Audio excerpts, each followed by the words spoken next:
दोस्तों, क्या आपको पता है गणेश चतुर्थी क्यों मनाया जाता है और क्यों गणेश जी को सर्वबुद्धिमान व ज्ञानी कहा जाता है? तो चलिए जानते हैं एक छोटी सी कहानी से। एक बार की बात है, एक बार गणेश जी के छोटे अनुज कार्तिकेय गणेश जी के पास आकर बैठते हैं और उन दोनों में एक छोटी सी बात पर बहस हो जाती है। तभी कार्तिकेय श्री गणेश जी को कहते हैं, भैया आप बहुत आलसी हो चुके हैं। तभी गणेश जी थोड़े क्रोधित हो गए और कार्तिकेय को कहने लगे, मैं आलसी नहीं हूँ। तभी दोनों भाई बातों बातों में माता पार्वती व पिता महादेव के पास पहुँच गए और सारी बात उन्हें बताई।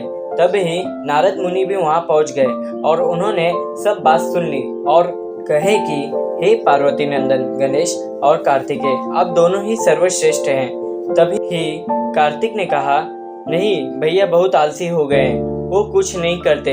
तभी नारद मुनि ने दोनों भाइयों से कहा, तो चलिए ये बात को साबित करने के लिए कि आप दोनों में सबसे फुर्तीला कौन है और आलसी कौन है, इसके लिए हम एक प्रतियोगिता रखते हैं जिसमें आप दोनों को पूरे विश्व की 3 बार परिक्रमा करनी होगी।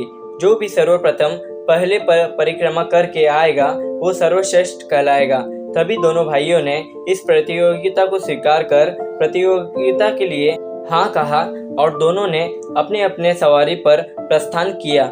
जैसे ही सब जानते हैं गणेश जी के वाहन मूषक है और कार्तिकेय के वाहन मोर है। दोनों भाई अपने अपने वाहन पर बैठकर प्रतियोगिता शुरू की। कार्तिक जल्द ही आगे बढ़ गए। तभी श्री गणेश मूषक से उतरकर वापस आए। तभी सभी देव नारद मुनि तथा माँ पार्वती और पिता महादेव संकोच में पड़ गए कि गणेश वापस क्यों आए। तभी गणेश जी ने अपने माता पिता को एक जगह बैठाकर उनकी 3 बार परिक्रमा की और कहने लगे कि लीजिए मैं जीत गया, मैंने विश्व की 3 बार परिक्रमा कर ली। सभी आश्चर्य में हो गए कि गणेश जी ये क्या कह रहे हैं। तभी नारद मुनि ने कहा कि हे गणेश, आप तो यहाँ से गए ही नहीं, तो आपने विश्व की 3 परिक्रमा कैसे कर ली? तभी गणेश जी ने कहा कि मेरे लिए आप सभी जानते हैं, मेरी माता और पिता में पूरा विश्व समाया है, तो मुझे कहीं और जाने की क्या जरूरत है। तभी सभी ने गणेश जी की बुद्धि को मान लिया और उन्हें विजेता घोषित कर दिया और उनकी जय जयकार करने लगे। तभी कार्तिकेय आते हैं और कहते हैं कि भैया आप तो गए ही नहीं, आप सच में आलसी हो गए हैं। तभी नारद मुनि उन्हें बताते हैं कि श्री गणेश जी ने परिक्रमा पहले ही कर ली। कार्तिकेय आश्चर्य में आ गए और कहने लगे, अच्छा तो बताइए आपने वहाँ क्या क्या देखा? गणेश जी ने कहा, 7 महाद्वीप, 4 महासागर, हिमालय पर्वत की सबसे ऊंची चोटी और विश्व की सबसे लंबी नदी देखी और बताऊं?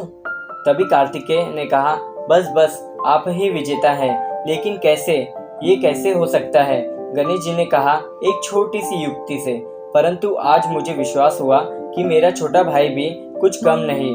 वास्तव में आज की इस स्पर्धा के असली विजेता तो तुम ही हो। तभी सभी ने गणेश जी की जय जयकार लगाई। तो दोस्तों, इससे यह पता चलता है कि गणेश जी की बुद्धि का कोई जवाब नहीं, इसलिए गणेश जी को सर्वश्रेष्ठ देव कहा गया है और उनकी पूजा को सर्वप्रथम स्थान दिया गया है। दोस्तों, गणेश जी से यह भी सीखने मिलता है कि हमें अपने जीवन में अपने माता पिता को ही विश्वमान उनकी पूजा भक्ति करनी चाहिए। तो दोस्तों, इस कहानी से आपको कुछ भी सीखने मिला हो तो हमें कमेंट करके जरूर बताएं। धन्यवाद।